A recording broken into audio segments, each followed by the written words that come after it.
seja bem-vindo, meu nome é Gleice Barros e esse é o Diversa Podcast. Eu e o André Gomes estamos preparando o projeto do Diversa há algum tempo. Enquanto você nos ouve, é provável que a gente já tenha gravado o nosso primeiro episódio de entrevista, nos apresentado e apresentado melhor o projeto do Diversa. Só que a gente não podia iniciar o Diversa com o episódio que gravamos enquanto o Brasil vive um dos piores momentos da sua história. Por isso a gente decidiu que seria melhor iniciar os trabalhos com o nosso outro segmento, o Drops, episódios rápidos. Passado pouco mais de um ano do início das medidas de combate à Covid-19 no país, eu acho que ninguém ou quase ninguém imaginava que a gente ia estar vivendo o pior momento da pandemia, sendo descrito por alguns especialistas como a pior crise sanitária já vivida. Enquanto eu gravo, o Brasil já passa de 287 mil mortos, em uma escala que já chegou a quase 3 mil mortes diárias. São 2 semanas batendo o recorde diário de mortes e ficando em primeiro lugar no mundo. Já o número de vacinados, esse não chega nem perto do que seria um combate sério ao contágio. Isso no país que já vacinou milhões de pessoas em campanhas anteriores, em apenas poucos dias, o que por si só já mostra o tamanho do problema. Até agora, cerca de 2,5% da população foi vacinada, sendo que o número de pessoas brancas é o dobro do número de pessoas não brancas que foram vacinadas. Para se ter vacina, é preciso comprar, mas o genocida que ocupa o mais importante cargo executivo desse país continua a fazer chacota da pandemia e jus ao apelido, o que mostra que o colapso não tem só a ver com uma crise sanitária. Aliás, essa crise sanitária é consequência direta de uma crise política que a gente já está vivendo há anos e que só vem piorando em episódios inacreditáveis. Tão inacreditáveis que passou do limite da piada ruim e sem graça. O estado de São Paulo são mais de 66 mil mortos até aqui. João Dória decretou a fase roxa emergencial, mas continua não impondo maiores restrições de circulação e comércio. Para ser sério, a gente teria que ter mais de 70% de isolamento social. Isso só no estado. Parece que o toque de recolher das 23 às 5 da manhã e agora o fechamento do comércio não tem feito o lockdown chegar nem a 40%, segundo dados do mapa do isolamento. Já o prefeito da capital, Bruno Covas, fala que é impossível controlar o nível de isolamento devido ao baixo número de guardas municipais para fiscalizar. Na educação, existe um adoecimento aberto e escancarado dos profissionais. E eu não estou falando só da contaminação por Covid-19, mas também da saúde mental. Você vai ouvir agora o relato de uma jovem professora do ABC. Tire suas próprias conclusões.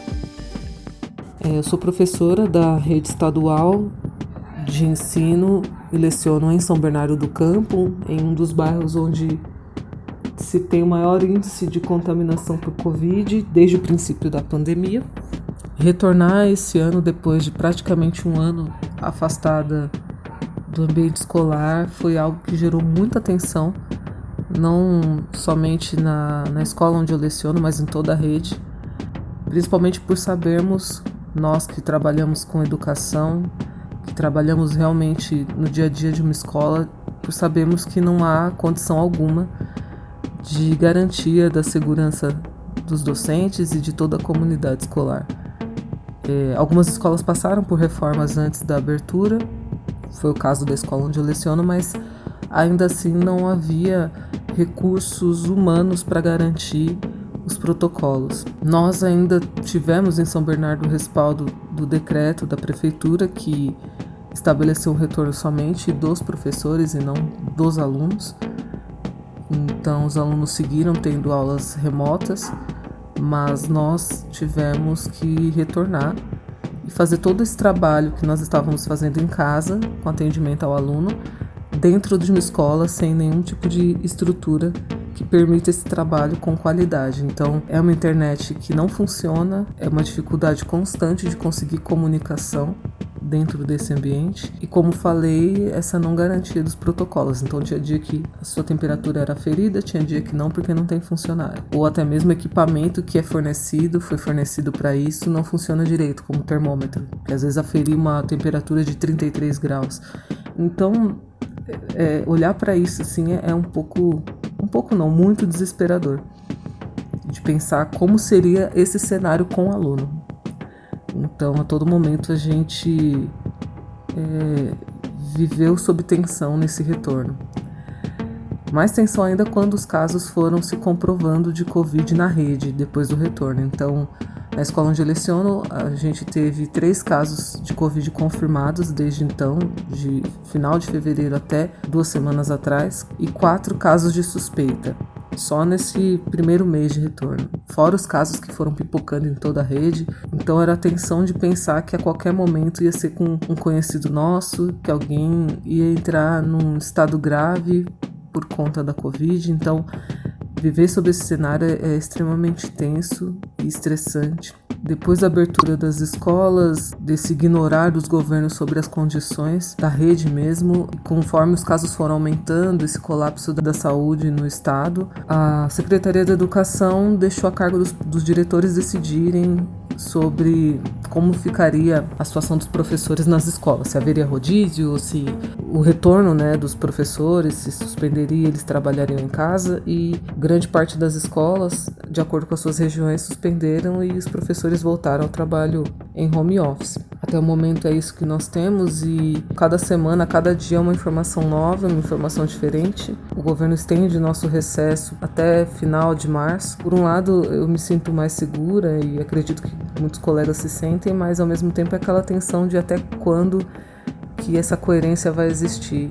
E também a preocupação de saber que mesmo a gente estando em home office, há profissionais que ainda estão garantindo escola aberta, porque entende-se que precisa atender a comunidade que é mais vulnerável, o aluno que é mais vulnerável, e essas pessoas também estão se colocando em risco. Então é muito desesperador você ver que isso está acontecendo e que muitas vezes nós não temos voz alguma para sermos ouvidos pela comunidade, pela imprensa. A imprensa ouve empresários, a imprensa ouve pessoas que defendem a abertura a qualquer custo, mas não ouvem quem está no dia a dia dessas escolas, não ouvem quem realmente sabe que aquela realidade não permite um retorno com segurança. Então isso dá bastante desespero, e eu acho que tem gerado um grande adoecimento na rede, e acredito que até depois desse retorno, depois da vacina, todo esse adoecimento vai deixar muitas consequências, não somente para os professores, mas para os alunos que tiveram perdas irreparáveis. Então é esse o nosso cenário, e até semana que vem pode ser que muita coisa mude. Então ficamos aí em alerta e unidos em pensamento para que isso passe logo e que a gente saia bem dessa.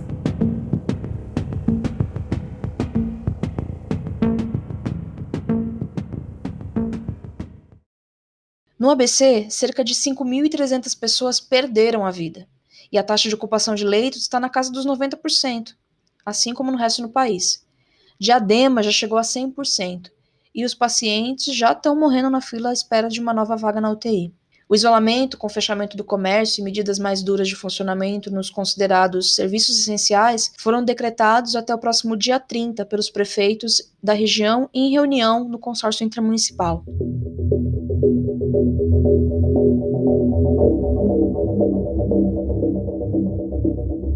Depois que gravamos o Drops, o consórcio se reuniu novamente e os prefeitos da região decidiram antecipar os próximos feriados. Entre os dias 27 de março e 4 de abril não serão considerados dias úteis e os serviços essenciais devem funcionar até às 17 horas, exceto os da área da saúde. Mas voltando ao governo federal. Semanas atrás, quando explodiram os números de mortos, o presidente surpreendeu um total de 0 pessoas quando disse, entre aspas, vão ficar de mimimi? Mesmo com a saída de Pazuello do Ministério da Saúde, fruto da óbvia má gestão, Marcelo Queiroga, o substituto, não deu qualquer sinal de que vai mudar o rumo da condução da crise. Cenas vividas em janeiro e fevereiro no Amazonas parece que já são realidade em outros estados. Falta de leito nas UTIs e nas emergências, filas de paciente à espera de vagas. E agora a nova, os estoques de medicamento para intubação e tratamento nas UTIs chegando ao final. A Anvisa já avalia comprar esses medicamentos de empresas não credenciadas para evitar o pior. Enquanto isso, muito mais preocupado consigo mesmo do que com o país que deveria governar, o Biruliro começa a lançar mão da Lei de Segurança Nacional contra seus críticos, aqueles que carinhosamente o chamam de genocida e pedem a sua saída.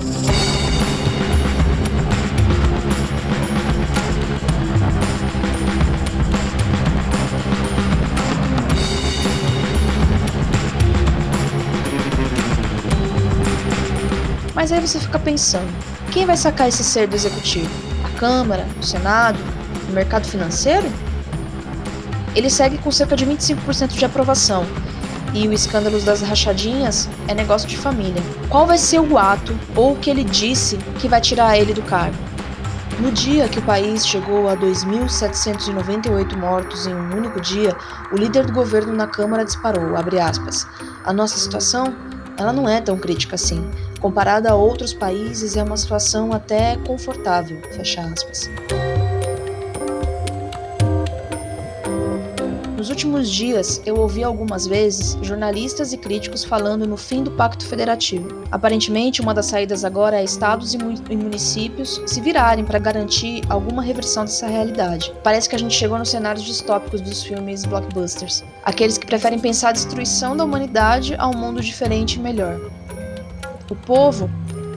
Bom, esse ou morre de Covid-19 ou morre de fome, já que o auxílio emergencial é aprovado no valor em torno de R$250, num país em que o gás de cozinha custa 105 e o pacote de arroz quase 30.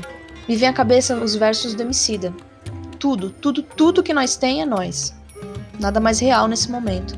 Grupos e organizações civis têm feito campanhas financeiras de solidariedade para ajudar nosso povo. Isso é o que tem garantido o mínimo do mínimo do mínimo para algumas famílias da periferia. Para aqueles que não têm como sustentar, nada resta além de se arriscar. Aí aqui entra uma inversão de lógica. Sem um comprometimento econômico para garantir um isolamento social, o que resta é uma crise humanitária para os mais vulneráveis. A pandemia vem mostrando cada vez mais claramente qual é a lógica do sistema que a gente vive. É cruel, assassino, desumano, o puro suco do capital. Mas o que pensar? O que fazer? É possível fazer mais algo? Tentemos pensar juntos. Comenta aí com a gente as suas impressões. Na descrição do episódio estão as fontes que usamos para esse texto. Obrigada à professora que gentilmente nos concedeu seu relato.